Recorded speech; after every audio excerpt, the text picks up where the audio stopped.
Hey everyone, and welcome to today's Explainer. I am so glad you're joining us for this one. Let's just be totally honest for a second. Right now, there is a very real, very palpable anxiety floating around about artificial intelligence and embodied robots just completely wiping out human jobs. We all see the headlines, we track the rapid advancements, and honestly, it's pretty easy to feel a sense of dread. But what if we're actually looking at this all wrong? What if the real endgame of AI isn't some dystopian mass poverty, but literally the ultimate liberation of humanity? So let's dive right into this because today we are unpacking a fascinating piece of analysis that completely flips the script on the whole AI revolution. To kick things off, I want to contrast all that everyday job anxiety with a seriously startling prediction. Work will be optional. Now, that's not a line from a sci-fi novel, that is Elon Musk. He has stated at multiple international summits that with the rapid rise of general artificial intelligence and humanoid robots, like Optimus, we're actually rocketing toward a reality where working just to survive simply won't be necessary. And that really sets up the core mystery we're tackling today. How on earth do we get from our current panic over structural unemployment to an actual utopian post-scarcity reality? Well, here is our roadmap to figure that out. First, we'll look at the giant's startling predictions. Second, the 3 stages of social evolution. Third, unemployment versus liberation. Fourth, the end of hard work. And finally, embracing true freedom. Okay, let's get into section 1, the giant's startling predictions. The whole idea that AI is going to make labor optional isn't just some fringe internet theory. It's actually being pushed heavily by some of the biggest visionaries in Silicon Valley. Take OpenAI CEO Sam Altman, for example.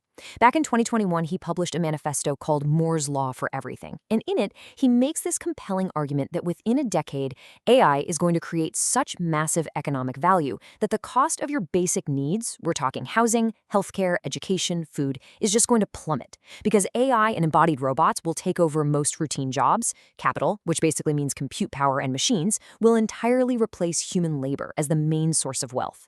So to manage this massive shift, Altman suggests governments will need to create an American equity fund by taxing big tech and land and then just distribute that wealth directly to citizens. He's literally envisioning a new era of on-demand distribution that completely removes the heavy burden of survival labor.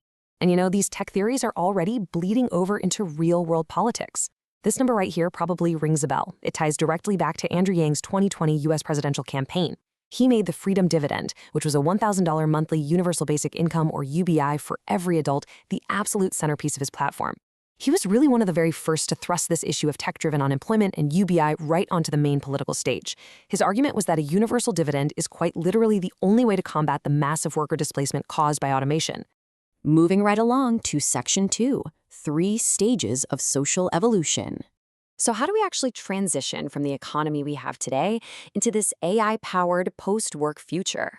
The author of our source material lays out a highly logical framework, mapping out exactly how human society is going to evolve through this revolution across 3 specific stages. Right now, we are smack in the middle of stage 1, technical unemployment. AI and embodied intelligence are iterating at an exponential rate, taking over routine white-collar and blue-collar work. Data processing, basic coding, logistics, you name it. And yeah, this is absolutely causing structural unemployment and a ton of survival anxiety. But the key takeaway here is that the pain we're feeling right now is merely a transitional phase. It's just stage 1, because look at what comes next. We eventually hit stage 2, and this is the absolute game changer, the wealth tipping point. As automation penetrates every single link of the global supply chain, production efficiency just absolutely explodes. The cost of goods and services drops to near zero. This tipping point is defined as the exact moment when the total wealth generated by this massive AI surplus becomes so vast that it can easily cover the basic human needs of everyone who isn't working. It makes survival essentially free, and it allows humanity to finally cross the threshold into a true post-scarcity era. Which brings us to section 3, unemployment versus liberation. Now, this is where we really have to clear a major psychological hurdle. We have to separate the terrifying traditional concept of losing a job from the deeply liberating concept of simply not needing one. We do this by comparing joblessness with labor liberation. In our traditional labor-based society, joblessness equals a survival crisis, right? It means a loss of your social safety net, it leads to marginalization, and it triggers severe anxiety. It's a pathological state caused by our current imbalanced distribution system. But in a highly developed post-scarcity society, Automation is doing all the heavy lifting. Basic needs are met at practically zero cost. So with labor liberation, you aren't losing an opportunity to survive. You are being liberated from forced, alienated labor. It's quite literally utopian freedom. So naturally, the question becomes, if we aren't forced to work just to pay the rent, what on earth will humans actually do all day? Well, we certainly won't just sit around. People will finally have the ultimate freedom of choice. We'll be able to engage in art and creation, deep philosophical thought, or frontier scientific exploration.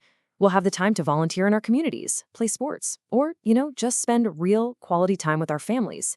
We will still be incredibly active, but our actions will be driven by pure inner passion and curiosity, not the crushing everyday pressure to survive.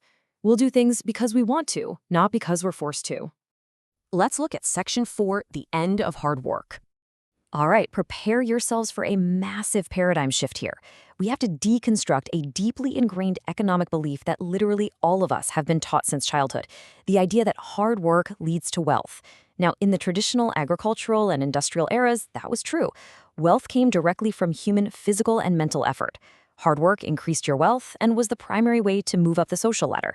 Distribution was entirely based on that labor. But in the AI era, the source of wealth shifts entirely over to algorithms, raw compute power, and 24/7 robotic automation. The role of human hard work faces massive, unavoidable diminishing returns because human effort simply cannot compete with machines that work for a marginal cost of zero. Therefore, our whole distribution model has to shift. It must pivot from being labor-based to being based on capital and taxation, relying heavily on the government to redistribute this new AI dividend. And here is the dire economic warning the author explicitly lays out for us. If our distribution system does not adapt, if ordinary people who are facing diminishing returns on their traditional labor are just left to rely on that labor for wages, it will be an absolute disaster. The few entities monopolizing the compute and capital would just hoard the vast majority of the wealth. The masses would entirely lose their purchasing power, they'd stay poor, and the entire economic cycle would just break down. The capitalist system literally collapses on itself without this massive redistribution. Which leads us perfectly into Section 5, Embracing True Freedom. We've looked at the problem, we've looked at the mechanisms, so let's focus on the author's ultimate conclusions regarding the government reforms we absolutely need and what the purpose of humanity becomes in this new age. To actually avoid economic collapse and reach that post-scarcity utopia we talked about, the author argues that specific, pragmatic, institutional innovations are non-negotiable. Think about it. The Industrial Revolution gave us the 8-hour workday and weekends, while the AI productivity revolution requires completely new systems. Governments must implement strict AI taxation, capturing a portion of that massive wealth generated by algorithms. They have to establish universal basic income to guarantee a high living standard for everyone. And they must commit to sharing public resources. These steps ensure that the dividends of technology actually benefit every single ordinary person, permanently shifting us from a society based on labor to one based on shared dividends and need. And when we actually get those institutional frameworks right, we reach this truly beautiful philosophical endpoint. As the author states, when humanity is finally freed from forced survival labor, we can return to the essence of life, to create, to love, to explore the unknown universe, and to seek deeper meaning. This isn't the end of human ambition at all. It's the true beginning. It's the starting point of civilization reaching actual unencumbered freedom. I want to leave you with one final, very provocative thought from our source material today. As we watch the undeniable, unstoppable momentum of AI and embodied intelligence, the ultimate bottleneck to our utopian future isn't actually the technology itself, it's our institutions. The author poses a really challenging question. Will global policymakers stubbornly cling to the traditional paradigm of hard work equals wealth, or will they adapt, totally reorganize society, and recognize that simply existing, even choosing to lie flat and not participate in traditional labor, is actually a basic human right in a post-scarcity world? It's a profound question, and one that completely reshapes how we view the AI revolution. Thank you so much for joining me on this explainer, and I really hope it gave you a completely new lens through which to view tomorrow.